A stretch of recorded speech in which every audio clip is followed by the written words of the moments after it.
А сега, артрози, гръбначни изкривявания, наднормено тегло, безпокойство и депресия – все болести, с които трудно човек успява да се справи.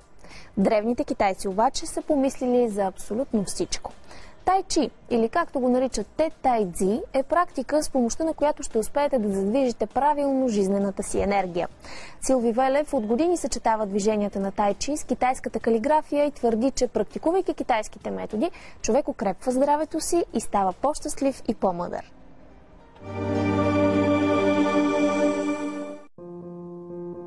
В забързаното ви и напрегнато ежедневие едва ли ви остава много време да се раздвижите, да медитирате, да се заредите с положителна енергия и да успокоите ума си.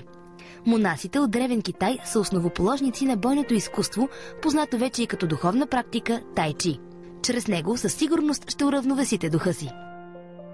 Хубаво е поне 15-20 минути да се изпълняват упражненията или движенията, които са, за да може да се зареди тялото. Как се зарежда тялото? Какви енергии отключват, правейки тези гимнастика? Споменах ви за Чи енергията. Това е жизнената, нашата жизнена енергия, без която ние не бихме живяли. Тя тече правилно по меридианите, зареждани. Най-общо казано, и храната е Чи енергия, въздуха е Чи енергия. Трябва ли да се съчетае гимнастиката с още нещо, за да бъде по-ефективна? Да, с различните видове медитации, които са неизменна част от тази практика. Това наистина е уникално изкуство.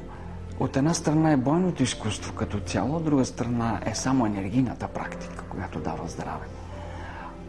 Но човек, който желае да практикува бойното изкуство като цяло, то неиминуемо трябва да се започне да се захване с енергийната практика, защото тялото трябва да се укрепи, трябва да се влее нова вид енергия в него, за да може да се понесат заниманията, които са свързани с бойния аспект на Тай Чи.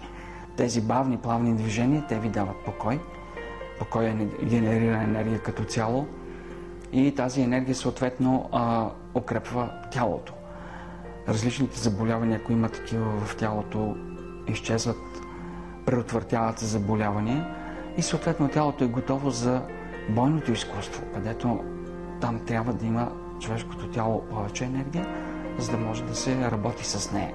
Всичко в Тай Чи се оповава на това, че ние работиме с мисълта и че мисълта наистина е онзи източник на енергия, който зарежда тялото и там, накъдето е насочена нашата мисъл, там и е енергията, както и с погледа. И движенията, преди да се изработят, буквално казвам да се нарисуват във въздуха, ние вече сме ги отработили с нашата мисъл.